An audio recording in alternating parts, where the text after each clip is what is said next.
Hello, lovelies. Sick and tired here, and this is my 100 subscribers special video. Oh my gosh, thank you so much to all my subscribers. I am so happy that this channel is growing so fast. It makes me feel like I really made the right choice doing this, and it makes me feel, I don't know, just really good. For my 100 subscriber special, I thought that I would finally tell you guys about my childhood trauma. I've mentioned it before that I've told you guys I was going to tell you, and I just haven't done it. And now let's do it for this very special milestone. Look, I did like kind of a script, which I never do scripts. So you know this is like super serial. Also, look how gross, right? Can you guys see it? These are my nails, and that's my thumb. And I cut my thumbnail off last night. Well, sort of, like half of it. That's the last time I ever chopped vegetables while I'm drinking martinis. No, it's not. So anyway, I'm gonna go ahead and get started. I do wanna just put a warning there that this video is going to talk about abuse, both physical and sexual, and also drug use, guns. It's got it all, you guys. Like, I could have legit been on Jerry Springer when I was growing up. So I was born in California, and my parents were very, very young. My mom was 15 when she got pregnant with me. My dad was 17 or 18. I'm not sure. They were both in high school. So they lived with my grandparents on my father's side, who lived in Riverside, California. Lived there for 5 years, and it was wonderful. And then my parents, well, my dad, who was a big drug user, his mom told him, look, as long as you're living here in this house, you can't be doing drugs. You guys have a baby, like no drugs. My dad is an asshole, well, was an asshole, and decided that he didn't want to live under those rules. So we ended up moving to Indiana. So in Indiana, my parents, they were dirt poor, obviously, because they were teenagers. My mom didn't even graduate from high school. So my dad got a job with a trash company, and my mom worked at a factory. And this was back in it was probably 1991. So my mom legit made like $2.50 an hour, I think was minimum wage. I don't even think it was $3. I could be wrong, but I'm pretty sure. I started working, like a side note, I worked at McDonald's right after I graduated high school, and I was making minimum wage, and it was $4.15. So I believe that was minimum wage at the time, which is it just blows my mind. Like under $3, that's crazy. We were super, super poor because of that. Obviously, they didn't have any education, and they were just trying to make ends meet with what they could in this tiny little town called Thorntown, Indiana. Dinner was usually something like, no joke, I remember for dinner once, I had like a slice of bread with mayonnaise on it. We would have just plain pasta with butter. My mom was doing the best she could with the given situation. So because of them struggling to make ends meet, my dad started selling drugs. And so we had it was a drug den basically, which I didn't realize until I got much older, that I'm like, oh my God, wait a minute. My parents, I lived in a drug den. There was different people coming and going like every weekend. Like there was never the same people there. Now that I'm older, I understand why. And because there was these, people they didn't really know coming in and out, I was sexually abused by one of the men that was frequenting, our apartment where we lived. I don't remember how many times it was, but I know it was at least 4 times, different times over the course of however long it was. It's funny because as I got older, like, I tried to remember how old I was when this happened. For some reason, I wanted to say that I was like 11 or 12. But then as I got older, like now that I remember, I'm like, okay, wait a minute. No, the time frame from when we left California and moved to Indiana, we left that apartment, I think I was 8 years old when we moved from that drug den. So I couldn't have been more than 6 or 7 years old when this was happening to me. He was very physically abusive with me as well. And I remember that he would kick me. And one time he held like a chair over my head, like he was gonna hit me with it because he was mad. One time I was so hungry, they ordered pizza, and I grabbed a slice of pizza out, and the cheese like fell off of the slice when I pulled it out. And I'll never forget looking at him, and the way he looked at me, like just with just this disgust. And he just brought his hand back and bam, hit me with it. So while we lived in that tiny apartment in Thorntown, there was a drug deal that went bad that involved one of my dad's really good friends and actually his brother. And during this bad drug deal, my uncle got shot, and so did the friend that was with them. Now, the friend that was with them was one of their best friends that they met when they got to Indiana, and they were actually really close. And it wasn't just because of the drugs. They were like legit friends. Well, the friend ended up dying in this shootout, and my uncle ended up in the hospital. And he actually did get shot in the back of the head, but he survived miraculously somehow. So my dad, being the asshole that he is, went out and killed the very first random black guy that he saw at a mall. The guy that shot my dad's friend and his brother was a black guy. So he just went out and murdered the first black guy he saw at a mall.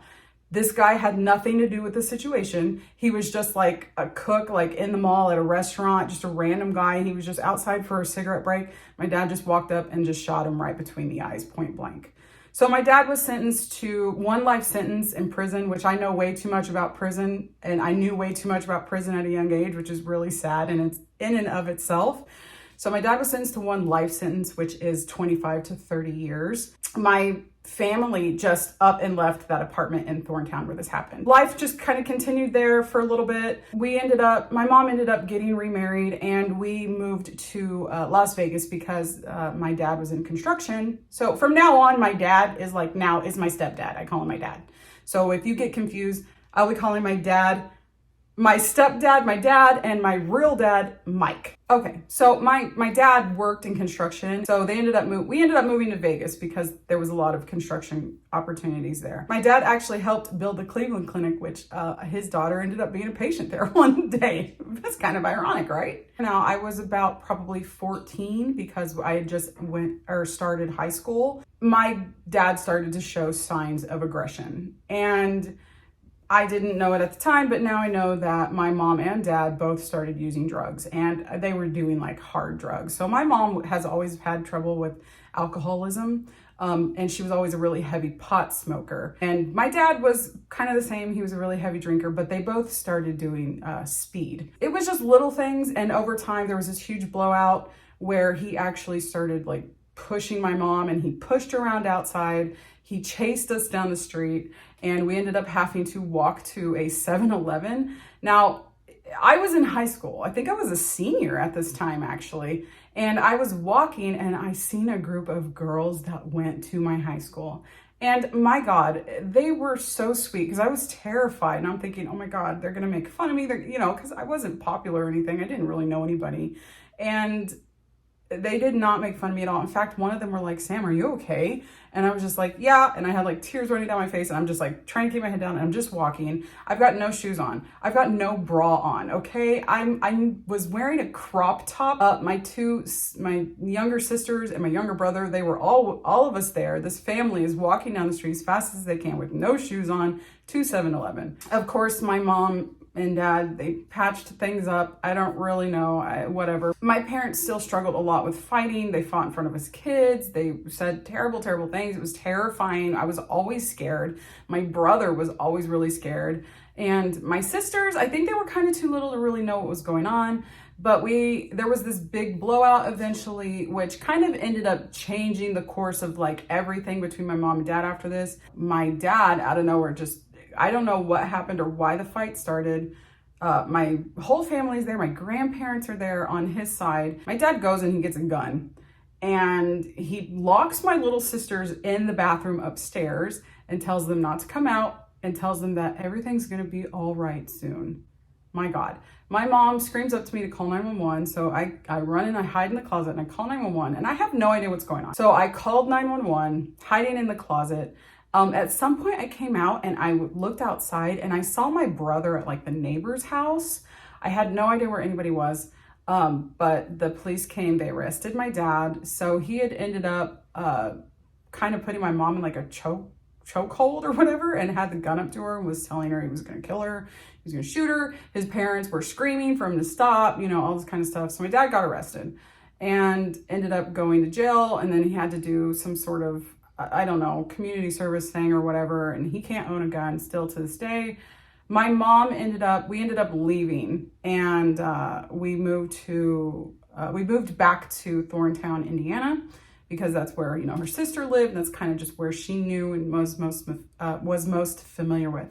In fact, the reason we ended up moving to Indiana back when I was like 5 years old was because my mom's mom and dad and her sister lived there, and that's why we went there.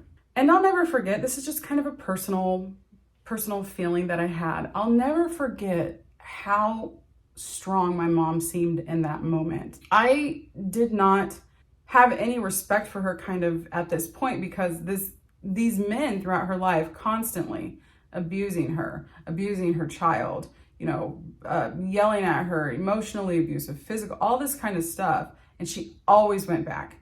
I don't know her reasons really. I never really have talked to her about it. I assume it's because she was young and a young mother and didn't really know what else to do. But in this moment, when we finally took control and we left and went to Indiana again, I was like so proud of her. But it didn't last long, because we were only out there for about 2 months. We were doing really well, I might add. My mom had gotten a job. I was watching my siblings for her. They were in school. Indiana is just somewhere that I kind of emotionally feel attached to as well. I live in the desert now, and it's okay. And I live in the city, and I don't know. It was just really beautiful. The town was really quiet, and it was green, and it rained, and you know, I don't know. I miss Indiana a lot sometimes. So I was really happy out there, but my mom ended up calling my dad. He came out to visit about 2 months later, and it wasn't long after that we ended up moving back in with him. So kind of at this point, I think, is when all of the past started to catch up with me, and I felt really trapped. I felt like nothing's ever going to change. My mom keeps allowing this abuse to happen, not just to her, but to her children.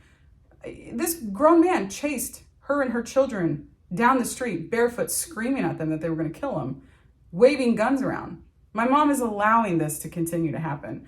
So like I said, I felt kind of just like dead inside. I didn't really know what direction I was going in. For people that have watched some of my other videos talking about like my narcissistic mom, because I suffered a lot of emotional abuse from my mom as well, not just physical from my Mike, and then all of this kind of like, I never was actually physically abused by my stepdad, but I was there for all of it that I saw to my mom, and I was involved with all of it and saw their fights. And, you know, he was not nice to us kids at all. And so I just felt, I felt lost. And, you know, they didn't encourage me to follow my dreams. They didn't want me to go to college. They wanted me after I graduated basically to stay home so that I could watch the kids. Like, they didn't want to lose their babysitter. So I was never encouraged to do anything. So I'm like 19 years old now, and I'm just lost. I don't know what I'm doing. For a couple of years, I'm drifting in and out of jobs. Finally, I meet my husband. We ended up moving in together. After we moved in together, and I finally escaped my crazy family,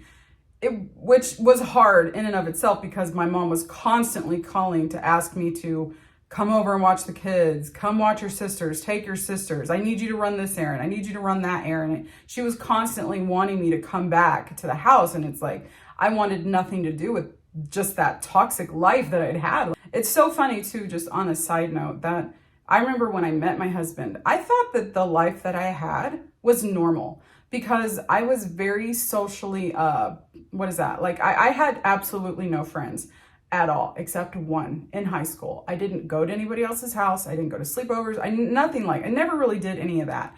And unfortunately, her lifestyle, the way that she lived in her house, was kind of similar to mine. Her mom was a drug addict. She would tell me about like how her uncle, you know, and so I just thought that this was normal. I met my husband, and I mean, when they talk about what their life was like, they're like the perfect family. Like, the mom was like a stay-at-home mom, and the dad worked for a really good company. The sister was a cheerleader. My husband was in sports. They had like a perfect house by the ocean or whatever with their picket fence. I'm just like listening to his story, and I'm thinking, this is a thing. Like, people can have a normal, healthy childhood and grow up and actually not be scared of their parents. I thought being scared of your parents, like seriously terrified of your parents to the point of feeling like they might kill you, I thought that was normal. And so I began to get really, really angry. And I started to turn to alcohol myself to kind of get rid of these awful feelings that I had,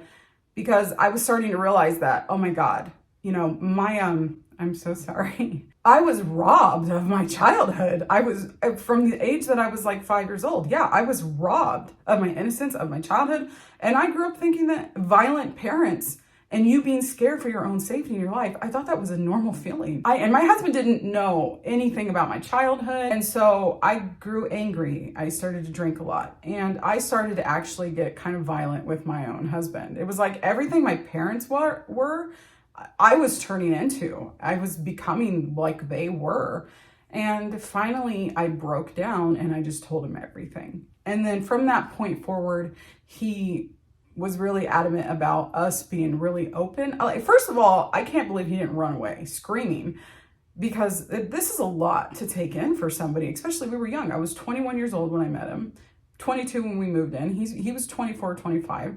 And he totally was like, he wanted to get help. He wanted to get me help. No, he didn't want to like run. He wanted to help me. So our communication after that just shot through the roof. Like, we were totally open and honest about everything. It felt like we were married from that time, like, forward.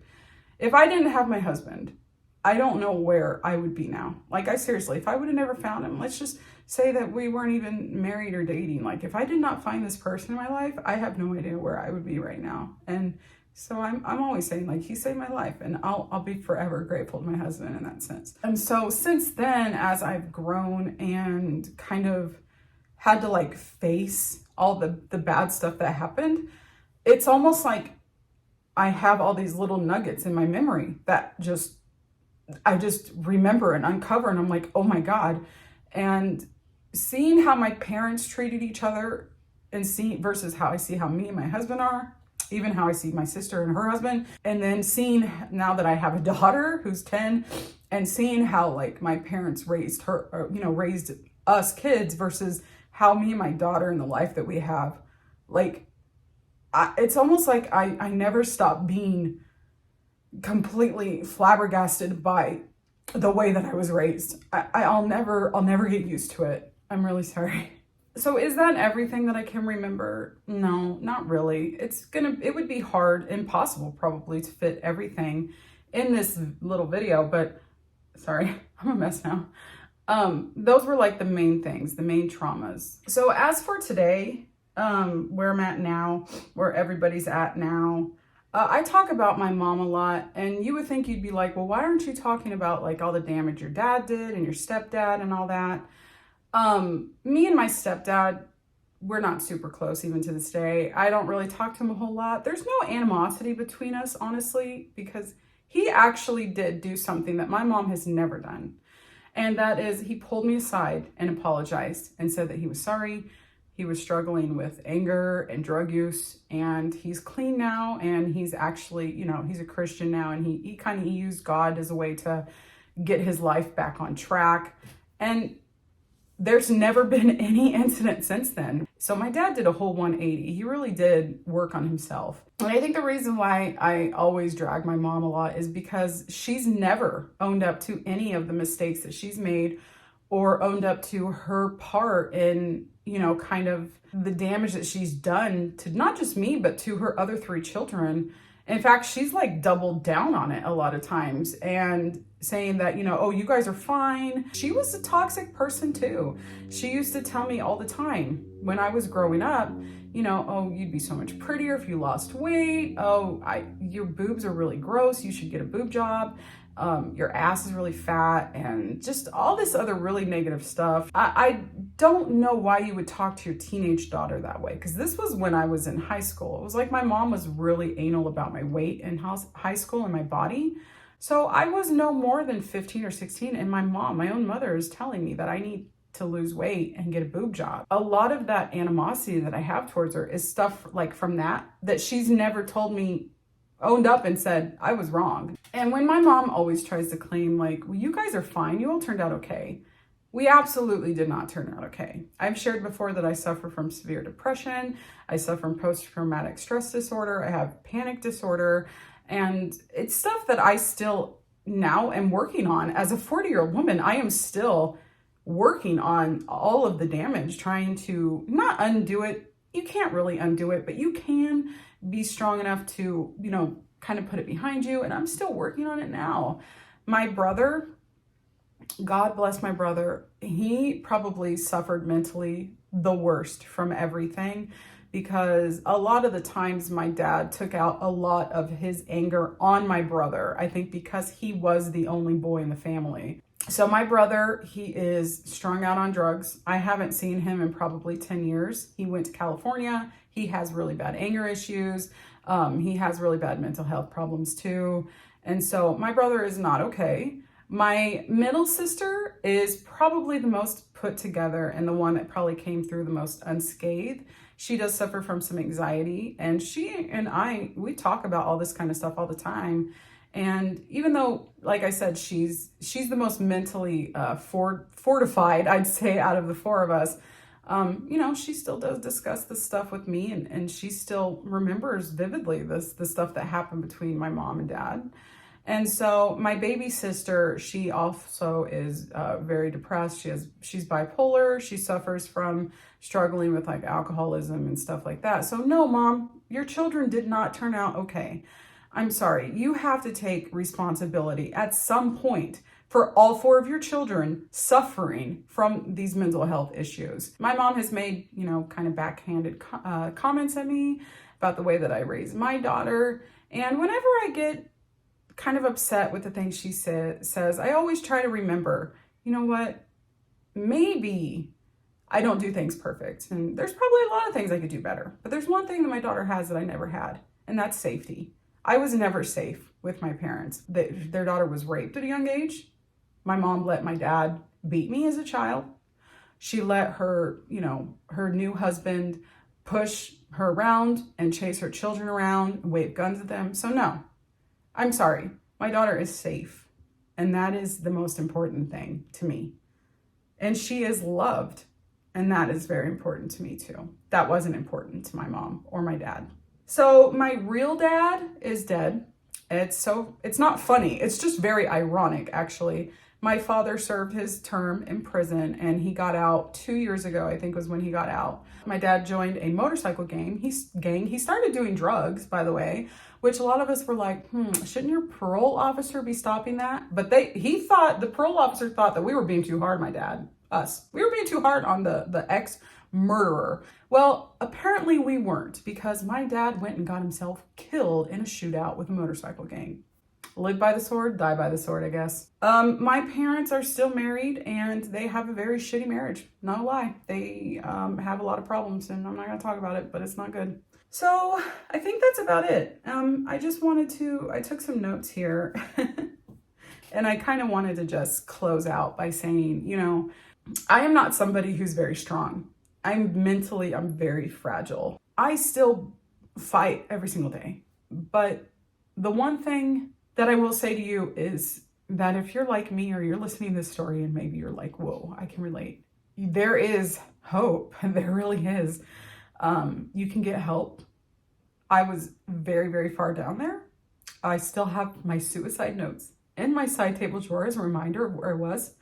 And yeah, you can get help. It can get better. If I can do it, you can do it. I'm really sorry. This went a lot better in my head. But no matter what you suffered from, I believe in you. And I know that it can get better. I was trying not to cry on camera because people don't like when people cry on camera. But I really tried to keep it together. All right, so I'm going to wrap it up now, guys. Thank you so much for watching. Thank you for taking the time out to listen to me and my little story in my little part of the world. And as I always say, I hope your symptoms are low. I hope that your magic is strong. And until next time, bye, loves.